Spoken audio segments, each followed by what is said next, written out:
నమస్కారం అండి. SB news 9550 కి స్వాగతం సుస్వాగతం. ఏ రోజు వార్త ఆ రోజు మనకు అప్డేట్ కావాలంటే ఎస్బీ న్యూస్ 9550 ఛానల్ ను మీరు సబ్స్క్రైబ్ చేసుకుంటే ప్రతి రోజు వార్త మీకు అప్డేట్ గా ఉంటుంది.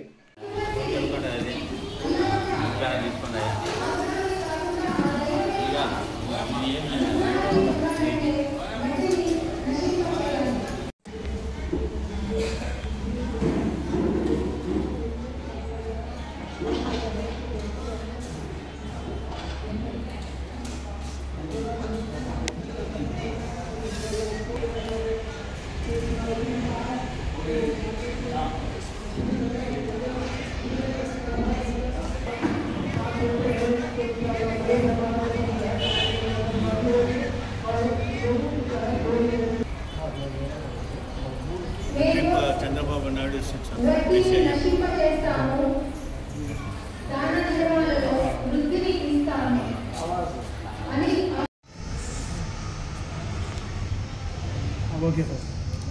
General Secretary of Indian Center for Islamic Finance, and I've been trying to introduce Islamic finance in the past 25 years, and then in our country, what the banks, the conventional banks, it is only benefiting for the rich people, not for the poor people.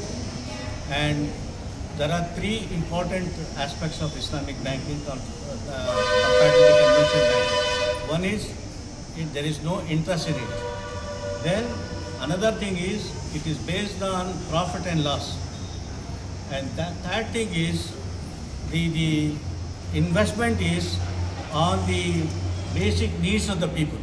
Today, what the conventional bank is doing, it is doing for the rich people, luxurious items, weapons of mass destruction, not for the basic human needs.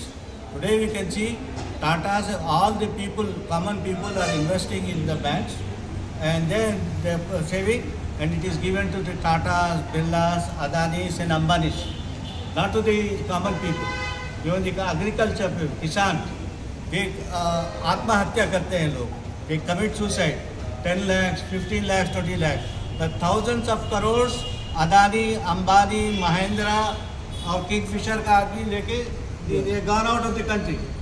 Rich people are getting richer and the poor people are getting poorer. So there is an alternative banking system called interest-free Islamic banking. It is there in 75 countries of the world. And then Islamic banking, which is not for Muslims alone, it is for all the people.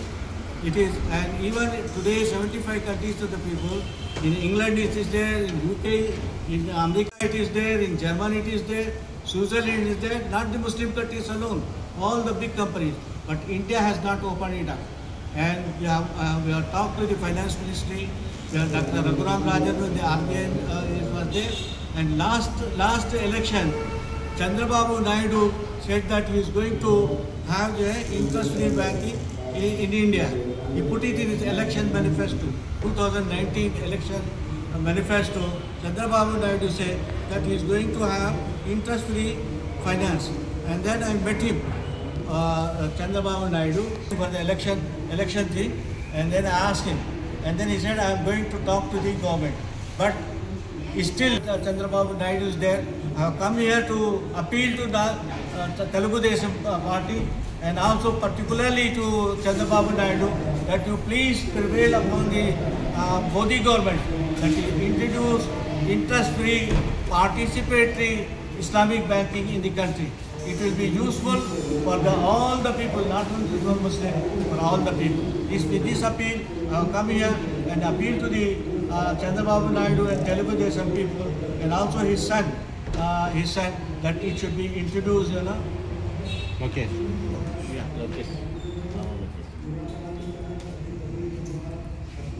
Okay, sir. Start, sir. Abdul Rafi, General Secretary, Indian Center for Islamic Finance, ICIF, New Delhi.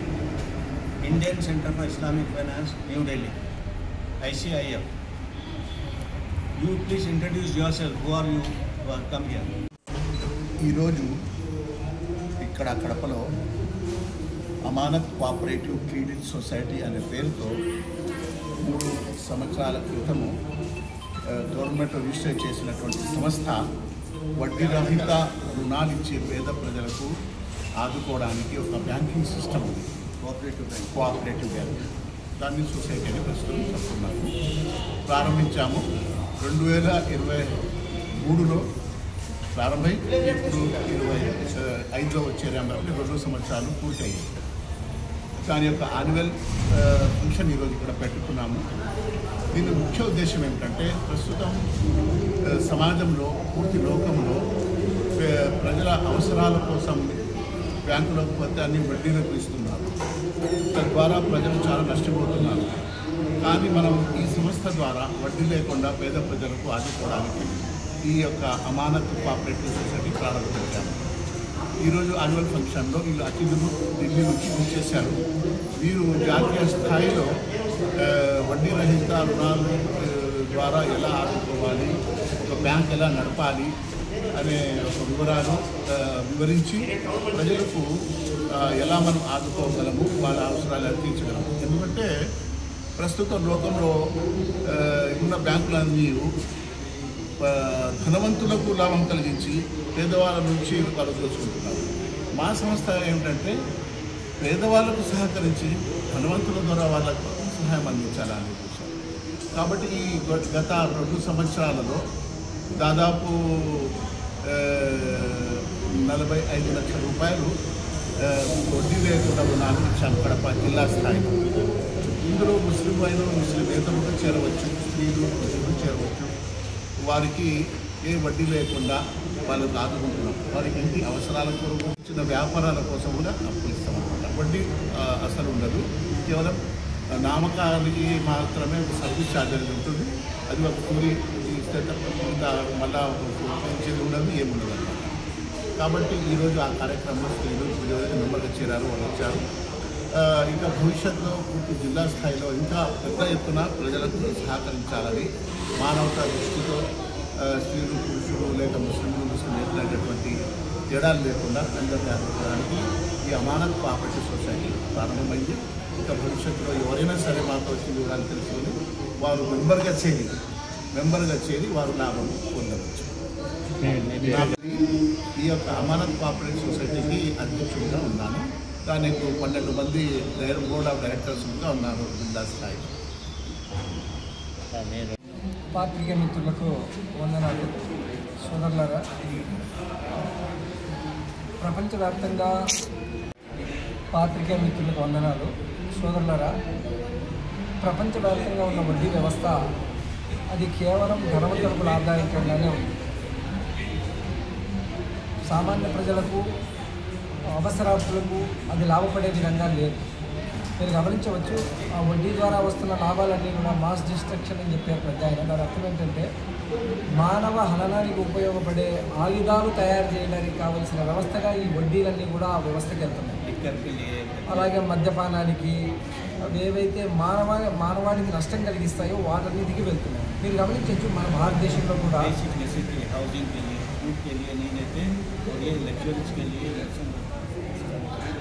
మన భారతదేశంలో కూడా దాని ప్రధాన ఉద్దేశం రాజ్యాంగబద్ధంగా BR Ambedkar గారు రాసిన దాని విషయంలో ధనం సమంగా వికేంద్రీకరణ జరగాలి. ధనం అలాంటివి జరగకుండా పేదవాడు మరింత పేదవాడిగా వడ్డీని తీసుకుంటూ మరింత పేదవాడిగా అవుతున్నాడు. ఉదాహరణకి రైతు ఒక 5 లక్షలు 6 లక్షలు అప్పు తీసుకున్నాడంటే ఆ అప్పుకు వచ్చిన వడ్డీ చక్రవడ్డీ కట్టలేక అతను ఆత్మహత్య పాలవుతున్నాడు. అతని వల్ల సమాజానికి పొందాల్సిన పంటలు అవన్నీ పోయి ఆ కుటుంబమే రోడ్డు మీద పడే దారికి వచ్చేసింది.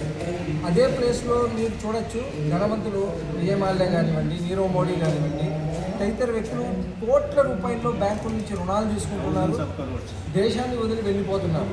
వేల కోట్లు లక్షల కోట్లు. ఈ మధ్యలోనే అదానీస్కి దాదాపు 42,000 కోట్ల రుణాలు మాఫీ చేశారు. 5 లక్షల రుణం మన సామాన్య రైతుకు మాఫీ చేయదు, కానీ 42,000 కోట్లు అతనికి రిజర్వ్ బ్యాంక్ ఆఫ్ ఇండియా మాఫీ చేసింది. మరి ఇటువంటి తరుణంలో సామాన్యుడు ఎవరైతే అతనికి సరైన సహాయం అందాలో దానికి కావాల్సిన విధానం ఏంటి అంటే వడ్డీ రహిత రుణాలు వాటి దాకా వెళ్ళాలి. ఉదాహరణకి మన దగ్గర కూడా డాక్రా మహిళలకు పావలా వడ్డీ అన్నారు, అది కూడా తీసి ఫ్రీ వడ్డీ కిందకి వచ్చేయండి అంటున్నాం. ఫ్రీ వడ్డీ కిందకి వచ్చేస్తే వారు సంపాదిస్తారు, మళ్ళీ మీకు కడతారు, గ్రూప్స్ పెరిగే కొద్దీ బ్యాంక్ కూడా ఆదాయం పెరుగుతుంది, అదే ఉద్దేశంతో భారతదేశ వ్యాప్తంగా క్రెడిట్ కోఆపరేటివ్ సొసైటీ ఏర్పాటు చేయడం జరిగింది. మీరు చూడొచ్చు, డాక్టర్ మహిళ మాదిరిగా ఇందులో కూడా గ్రూప్స్ ఉంటాయి. వాళ్ళు వ్యాపార నిమిత్తం తీసుకుంటారు. మురాహబా అని ఒక లోన్ ఉంది. ఆ లోన్ ఏంటంటే ఎవరికైనా అవసరం, ఒక వెహికల్ లేదా వ్యాపారానికి ఏదైనా వస్తువు కావాలంటే మార్కెట్లో అది కొని అతనికి ఇచ్చేస్తారు. ఆ ధర ఏదైతే దాని మీద మొదట మాట్లాడతారో అదే ధర మీద వసూలు చేస్తారు. అతను కట్టకుంటే ఆ డబ్బుల మీద చక్రవడ్డీ కానీ మళ్ళీ వడ్డీలు పెరగడం కానీ ఏమీ ఉండవు. ఒక కంతు లేట్ అయినా 2 కంతులు లేట్ అయినా అతని మీద ఏది పెరగదు. ఏదైతే అతనితో ఫిక్సేషన్ జరుగుతుందో దాని మీదే. ఇప్పుడు జరుగుతున్న వ్యవస్థను మార్పు రావాలి అన్న ఉద్దేశంతో ప్రపంచవ్యాప్తంగా ఇస్లామిక్ బ్యాంక్స్ ప్రపంచవ్యాప్తంగా ప్రారంభమయ్యాయి. ఇది ఇస్లాం అనగానే మామూలుగా ఏంటంటే ముస్లిం సమాజం కోసం అనుకుంటారు. ఇస్లాం అనే పదం శాంతితో ఉంది. అరబీలో సలాం అంటే శాంతి. శాంతి అందరికీ కావాల్సిందే. మరి ఎలా వస్తుంది అంటే మన ధర్మశాస్త్రంలోనూ వడ్డీ నిషిద్ధం. నేను ఇందాకే చెప్పాను. బైబిల్లో పాత నిబంధన కొత్త నిబంధన 2 గ్రంథాల్లోనూ నిషిద్ధం. కానీ యూదులు ఇచ్చిన 12% వడ్డీకి వీళ్ళు ఇంట్రెస్ట్ చూపిస్తూ ప్రపంచవ్యాప్తంగా ఈ బ్యాంకింగ్ వ్యవస్థతో వీళ్ళు మొత్తం సామాన్యుని దోచుకొని పెద్దవాడికి పెట్టుబడిదారీ వ్యవస్థకు సహాయపడుతున్నారు. కాబట్టి ఆ వ్యవస్థను మార్పు తేవాలని చెప్పేసి ప్రపంచవ్యాప్తంగా మేము కృషి చేస్తున్నాం. అందులో భాగంగా ప్రతి చోట బ్యాంకులు ఉన్నాయి. అమెరికాలో ఉన్నాయి, అలాగే లండన్లో, యూకేలో ఉంది, జర్మనీలో ఉంది, ఫ్రాన్స్లో ఉంది, కెనడాలో ఉంది, మొత్తం అరబ్ ప్రపంచం అంతా కూడా ఉంది. మలేషియాలో ఉంది, ఇండోనేషియాలో. మలేషియాలో అయితే బ్యాక్ స్టెప్లో ఉన్న వాళ్ళు, ఆర్థికంగా వెనకబడ్డ వాళ్ళు ఇస్లామిక్ బ్యాంకింగ్ ద్వారా ఈరోజు వాళ్ళు ఒక ఆర్థిక అభివృద్ధి చెందిన దేశంగా ముందుకొచ్చారు. అదే మన భారతదేశానికి ఆర్థిక అభివృద్ధి అవసరం. దీంట్లో వడ్డీల ద్వారా సామాన్యుడు మరింత బలహీనుడు కాకూడదు, అతను బోధపడాలి అన్న ఉద్దేశంతో ఈ బ్యాంకింగ్ వ్యవస్థను తీసుకొచ్చాం. అలాగే కడపలో మన డిసిసి బ్యాంక్లో రిజిస్టర్ చేయిస్తూ క్రెడిట్ కోఆపరేటివ్ సొసైటీ స్టార్ట్ చేసాం. 3 సంవత్సరాలైంది. ఈరోజు దాని యాన్యువల్ రిపోర్ట్స్ ఇక్కడ వినిపించబడుతున్నాయి.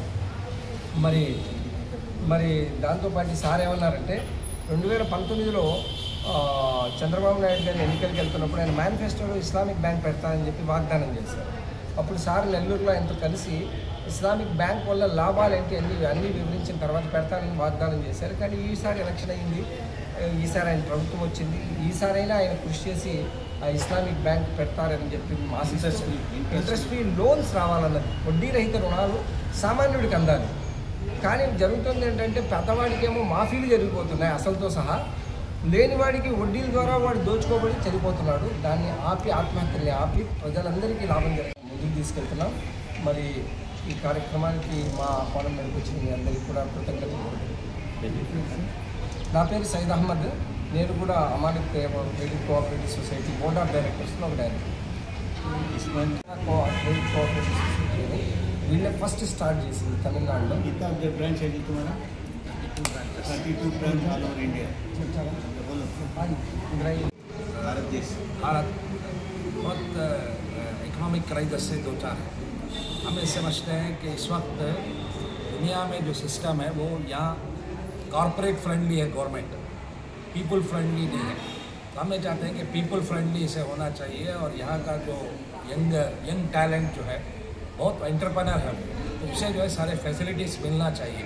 तो इसके लिए हमारा जो ये है वो इंक्लूसिव ग्रोथ है, इसके बजाय एक्सक्लूसिव ग्रोथ के बजाय इंक्लूसिव ग्रोथ जो है हमारा होना चाहिए। ये जो है हम चाहते हैं कि बैंक जो है चंद खास लोगों को तो फाइनेंशियल सपोर्ट दे रही है, लेकिन आम लोगों को नहीं। तो अगर जो है इसके लिए यहाँ का जो बहुत बड़ा आबादी, आप जानते हैं ना, दुनिया का सबसे जवान देश है हिंदुस्तान, इतना जो है यंग पॉपुलेशन पूरी दुनिया में कहीं भी नहीं है। तो हम ये चाहते हैं कि इसके लिए जो है ज़्यादा एंटरप्रेन्योर बनाया जाए उनको, और गवर्नमेंट जो है इसके लिए हमें सपोर्ट करे। इसके लिए हम समझते हैं कि इंटरेस्ट फ्री इकोनॉमी जो है बहुत एक अच्छा सलूशन है, और इस पर जो है एथिकल वैल्यूज़ को सामने रखते हुए एथिकल बेस पे जो है हमको जो है फाइनेंसिंग करना चाहिए। तो इसके लिए हम गवर्नमेंट ऑफ इंडिया से ये अपील करते हैं कि वो जो है ख़ास तौर पर आंध्र प्रदेश इस वक्त एक इम्पोर्टेंट पिलर है, सेंट्रल ट्रस्ट भी लोन प्रोवाइड किया जाए लोगों को। तो जनसेवा जो है हमारा हिंदुस्तान का एक बड़ा cooperative multi state cooperative society है। अबाउट 500 करोड़ हमारा टर्नओवर है, 300 ब्रांचेस हैं तमाम दिल्ली, कलकत्ता, हैदराबाद, बॉम्बे, बैंगलोर, तो ये बड़े चेन्नई जैसे शहरों में जो है हमारा है। तो हमारा भी यही है कि लोगों को जो है एक तो बिजनेस में प्रमोट किया जाए और उनके क्रेडिट नीड को जो है फुलफिल किया जाए। कितने ब्रांचेस 32 ब्रांचेस।